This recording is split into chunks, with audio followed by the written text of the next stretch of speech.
Today, what do you want to give yourself to? I wasn't sure what I wanted to talk about when it was time to come here, and I read something and it really hit me because I needed it. And so once again, I'm sharing with you something that I've needed. We've had so many challenges coming at us at such a rapid pace these days. Keeps on compounding.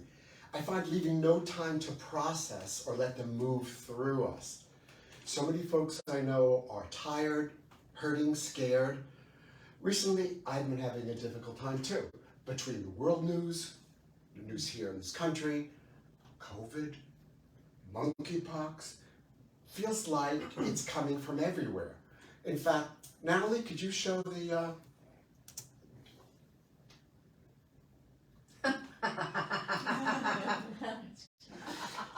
So in addition, many friends are having challenges. Some are dealing with serious pain. Recently, I've had some health challenges. Now, to be honest, I really don't mind getting old, but my body is having a major fit. And at times, my mind. Well, I've said in here many times, at times when I'm in my head, I'm behind enemy lines. In the midst of going through this, I talked with an old dear friend, Nina. She shared a very powerful question her husband had asked her, and he said, how do you stay hopeful in this world at this time? And he wanted to know, what do you do when hope wanes? And I heard that and I wondered, is that part of what I've been dealing with? I hadn't put it in that clear a statement. Have I been feeling hopeless? Her posing at that moment, that question was so helpful. I became energized because from the depths came this immediate response. It took a friend to get me out of my head, help me verbalize a response to a question that on some level I really was struggling with. It took another friend to put something in my head a day or two before. He recalled that in his 30s, he went to a funeral and someone shared that the deceased was the kindest person that they knew. My friend's reaction back then was, how boring. I hope they say better things about me when I die. He said to me, and he's in his 70s, facing some serious health challenges, and he said, I hope that's what they say about me. So, when Nina asked, how do you stay hopeful in this world at this time? From somewhere I answered, with kindness. I had recently read an article by Maggie Edmondson who posed the question, what do I want to give myself to? Reverend Downer spoke at our church last month, and he said, life is difficult, and that helps us realize our transformational power. That transformational power is what we need in giving ourselves to a higher consciousness. For we all here, and you folks out there, we have inner resources. We have inner resources even in the midst of pain, loss, trauma.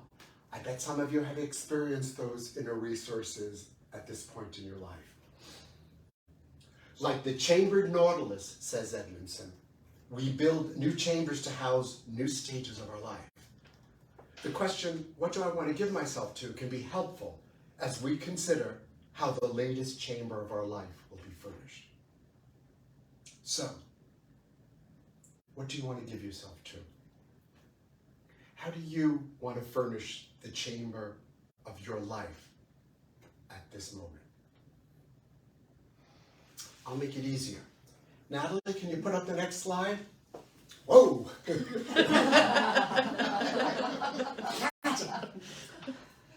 Here are some things to think about. Read and think about. Spend a moment with them as you're thinking about what you want to give yourself to.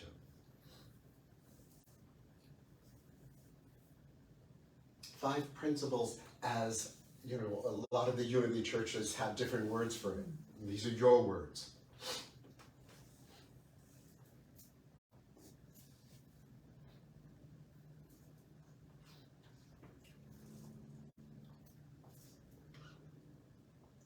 what do you want to give yourself to?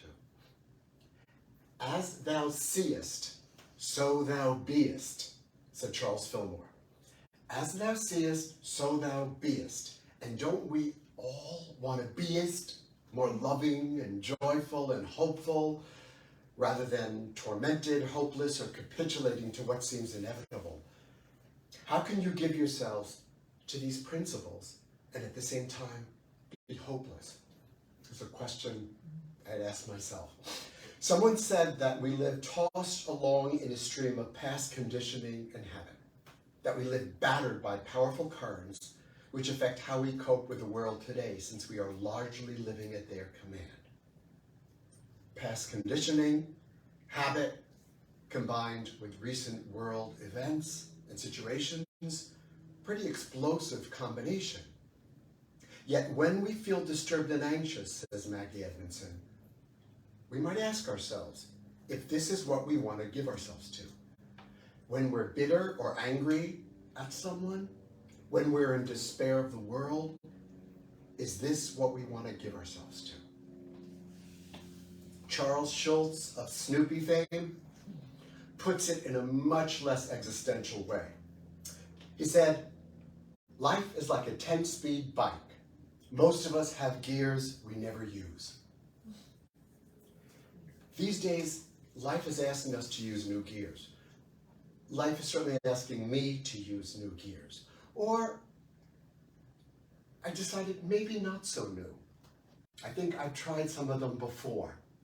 Either way, I wish I had training wheels, but the gears are within me. All right, so life is difficult. That helps us realize our transformational power. We are more than we appear to be. Think about that for a moment. You are more than you appear to be. The Buddha taught that our suffering arises from forgetting who we are.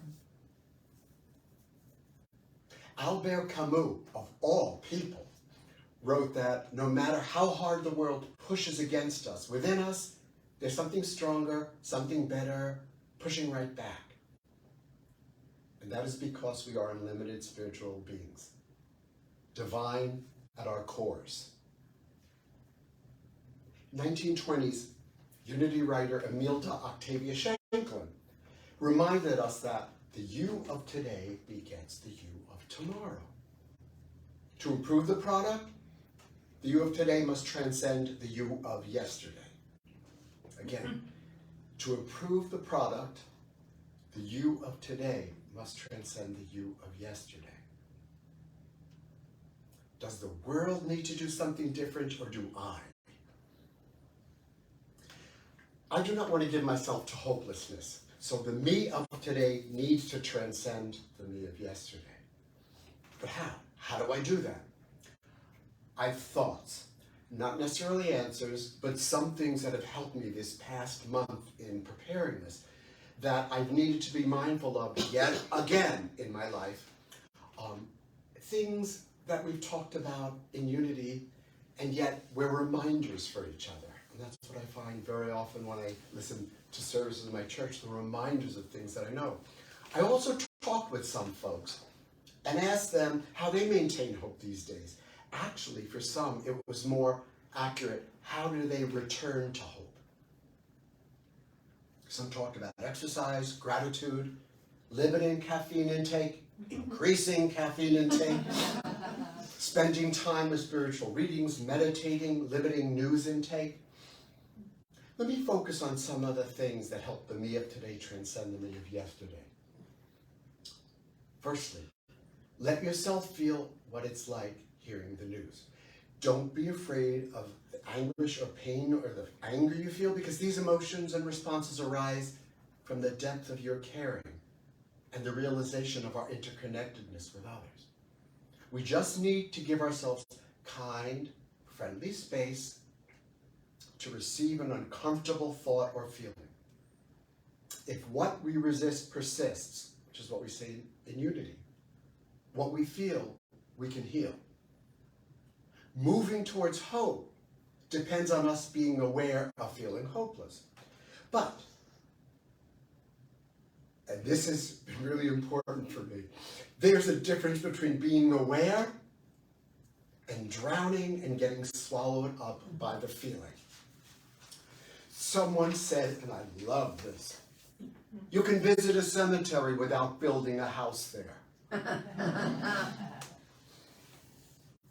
2. So feel it, okay? Be aware of it, and then do something kind, generous, caring, outside yourself. Remember that still exists in you in the midst of everything going on. Natalie, Marianne Williams said, hate has talked so loudly for so long. Greed has talked so loudly for so long. Liars have talked so loudly for so long. Love and kindness have got to stop whispering. By considering ways to help others, we can take back control in a world that can feel overwhelming, in a world that we might not feel like we have a lot of control over. Where can you take back control? Nothing is too small. Since I've started writing this in bed at night, I've started thinking of 2 instances where I was kind that day. And I make myself get really specific rather than, oh, I was so nice to her. I was like, no, I said this or did this. And 2 instances where I was kinded by another in the day. Helps keep me on track. I mean, take the time to celebrate being kinded by another, because it helps us remember that still exists in spite of what we hear, what's going on. You know what I mean? Find your own way to reclaim that part of you. Self-compassion is a really good place to start. Include yourself in the kindness and the circle of compassion. Motivate yourself with kindness and encouragement rather than criticism when feeling hopeless. The other one, this is a tale as old as time. Connections, people, community. Duh, right? Become with my friends and I even more in our faces during the COVID times. In 1991, last century, I worked at an HIV clinic and I gave a client an HIV positive result. He hyperventilated. We kept him at the clinic to support him.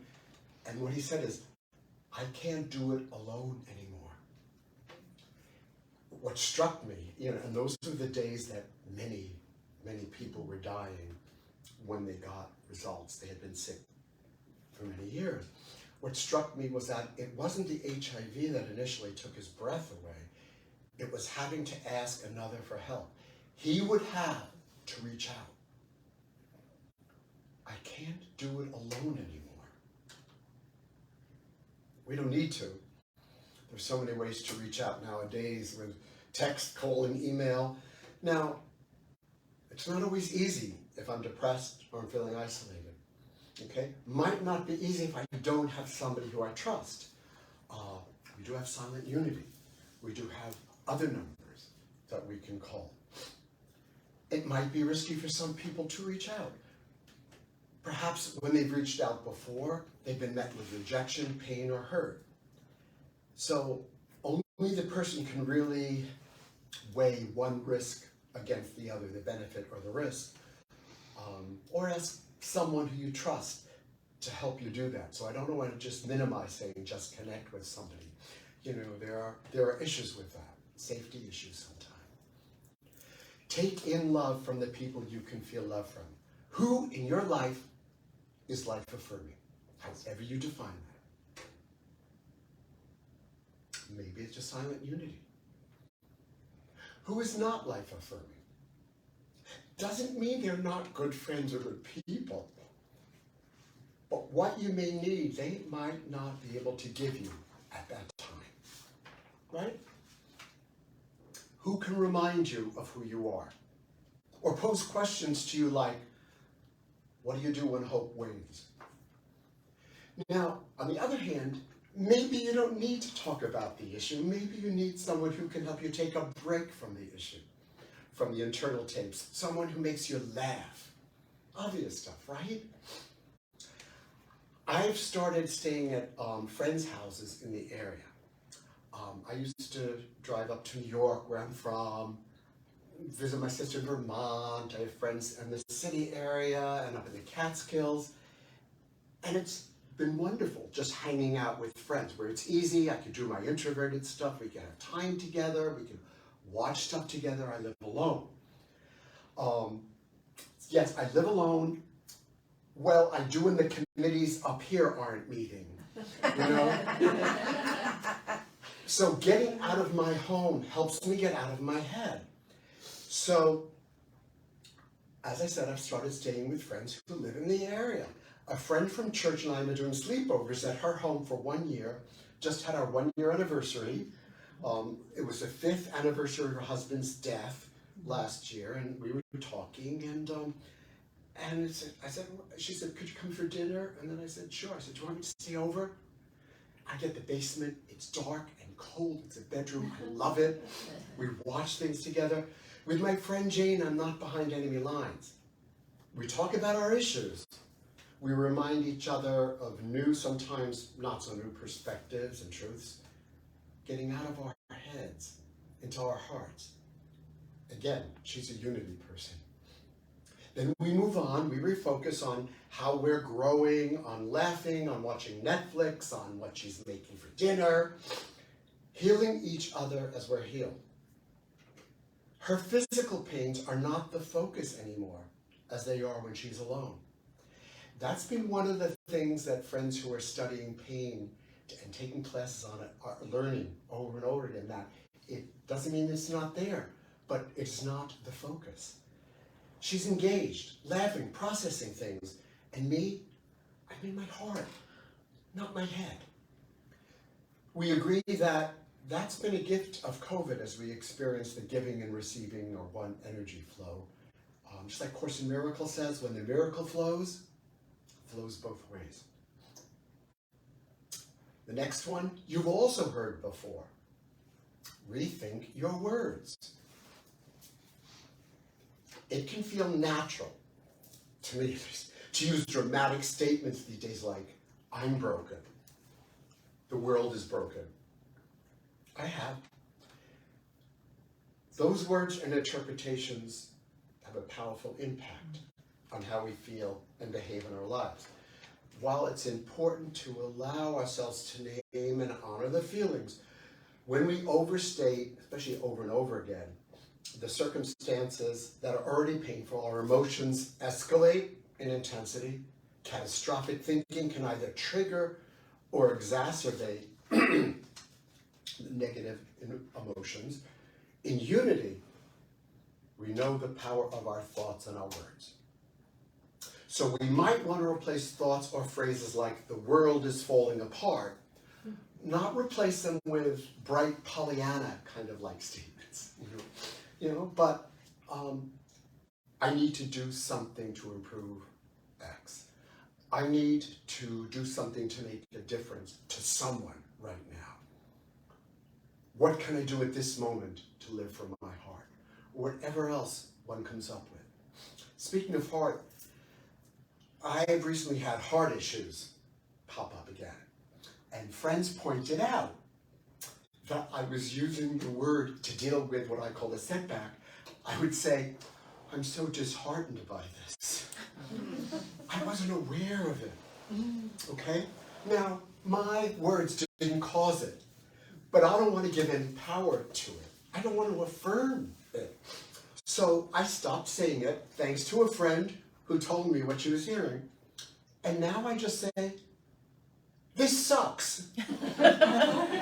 That more than suffices. Which gets to noticing ourselves talk. Unity Principle 3, everything in the manifest realm has its beginning in thought. Whether it's our trance of unworthiness, that's what Tara Brach calls it, whether it's feeling less than, feeling not enough, feeling hopeless about the world. Where you spend your attention is where you spend your life, says James Clear. Energy begets energy. Hopelessness begets hopelessness. If we give a bully our lunch money, think they'll be back the next day? Probably. Think of self-talk as that bully. I heard that on a friend's who's studying pain things online, and she asked me to listen to this, and I just thought that image was so powerful. Because bullying has been such an issue. And how many times have we talked about how we bully ourselves? A mind is a terrible thing to waste. Remember that? In The Secret to Aging Well, the 88-year-old author in a New York Times article I read last year, who's a competitive runner, gym goer, and he wrote, "I've been far too slow to realize that how we respond to aging is a choice made in the mind, not the gym." Yeah, I also thought, That, the 30-pound weight I no longer attempt to lift reminds me that not far off is the day when lifting anything or running anywhere will be asking too much of my body. My brain would have to become the muscle I counted on to carry me through these final years with peace and purpose. Aging had to be more than what I saw in the mirror. And after all, our thoughts are prayers, and we are always aging. So, dear ones, beginning with your next thought, word, action, who do you desire to be? What do you want to give yourself to? When I spoke here, I think it was 2 years ago, I quoted James Hollis. And he said, it's one thing to have a scared kid within us, as we all do. It's something else to turn the conduct of our life over to that child. Let me edit that a little bit. It's one thing to have a feeling of hopelessness within us, as many of us do. It's something else to turn the conduct of our life over to that feeling. As my friend Carol says, lack of hope doesn't mean it's real. But when we're hijacked by our feelings, when we over-identify with them, we cling to them, the more we lose contact with our heart, compassion, empathy, the more I lose contact with that. And that creates separation from our divine self. We choose the role we want to play. Who were you sent here to be? And what do you need to give yourself to take on that role, to be that person?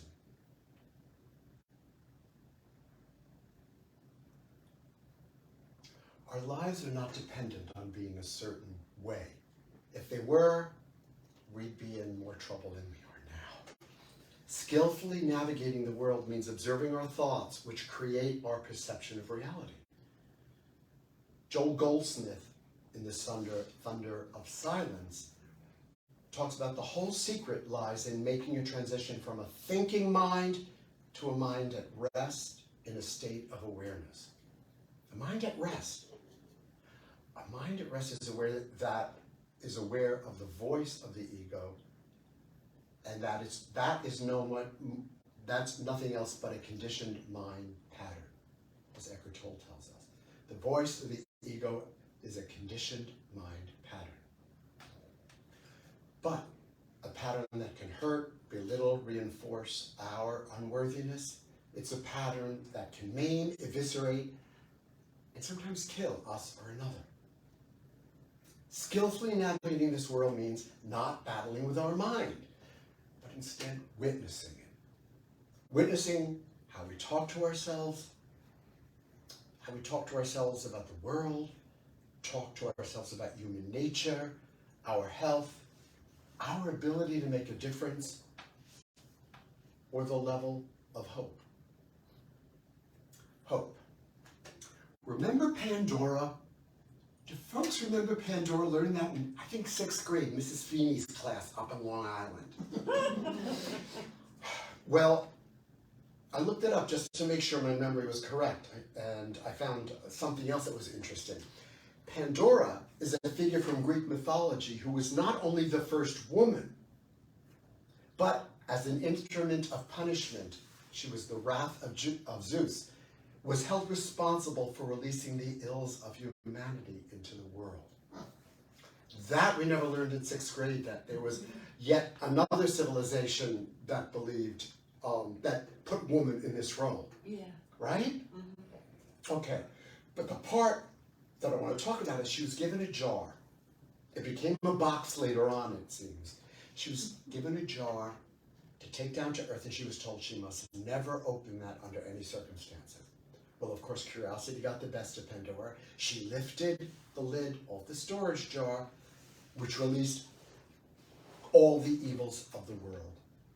All manner of misery, things like disease, war, vice, hatred. Realizing her mistake, she quickly replaced the lid, but it was too late, and only one thing remained inside: hope. Hope, which would have allowed humanity to somehow bear its sudden and eternal misfortune. I thought of that a lot,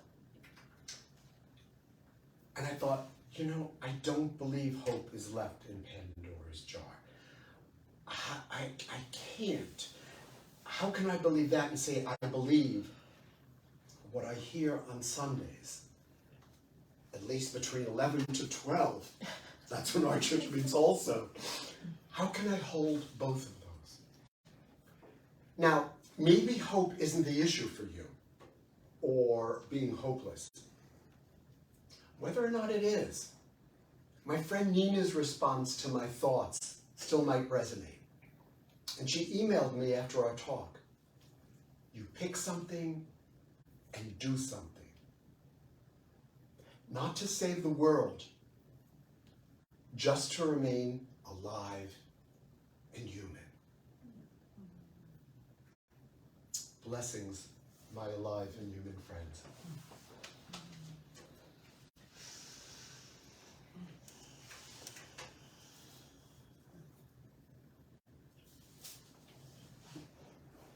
Now, if you would join me in meditation.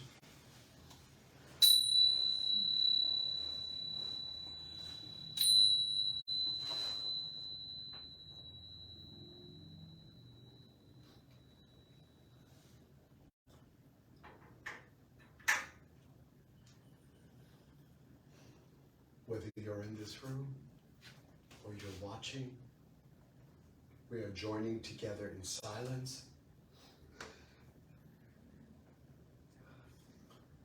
Let yourself receive the support of the floor or the chair. Know that you're supported.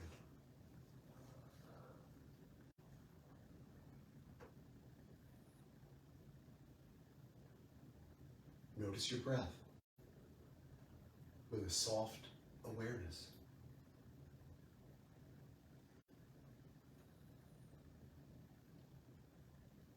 Don't need to do anything, change the rhythm, just notice the breath of life.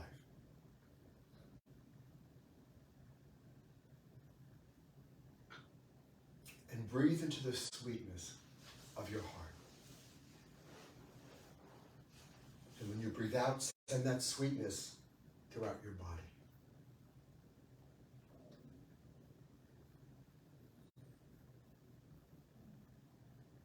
Breathe into the sweetness of your heart.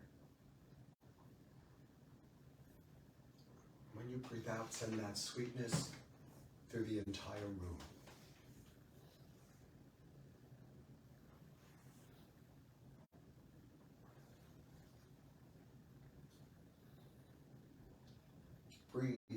sweetness of your heart.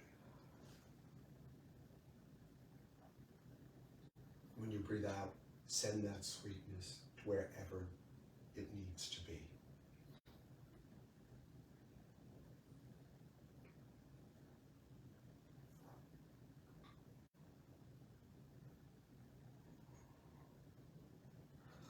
Despite all appearances to the contrary, you are an unlimited spiritual being.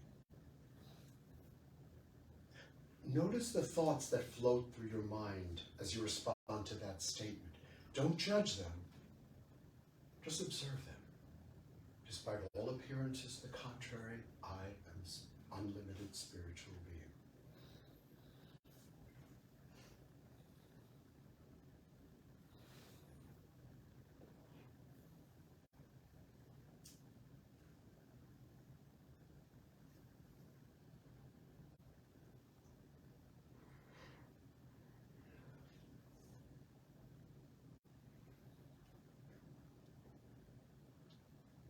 Aware of your divine character, you are aware of your divine responsibility. What is that divine responsibility for you? Aware of my divine character, I am aware of my divine responsibility.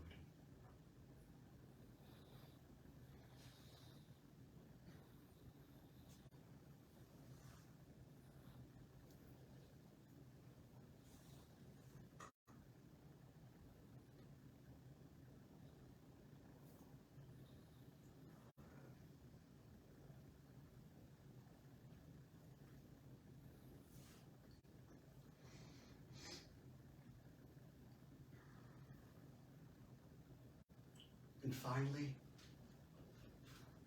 what do you want to give yourself to? What do I want to give myself to?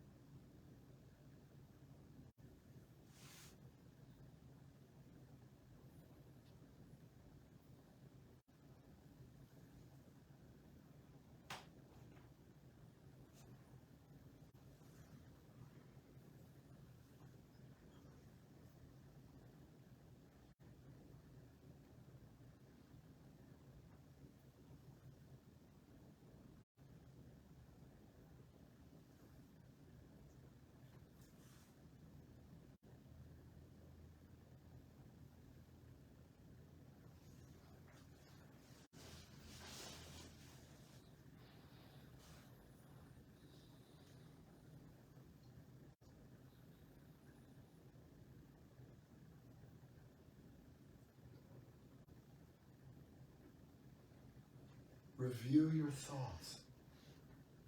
Which thought or thoughts do you want to take with you? Which had the most truth attached to them for you?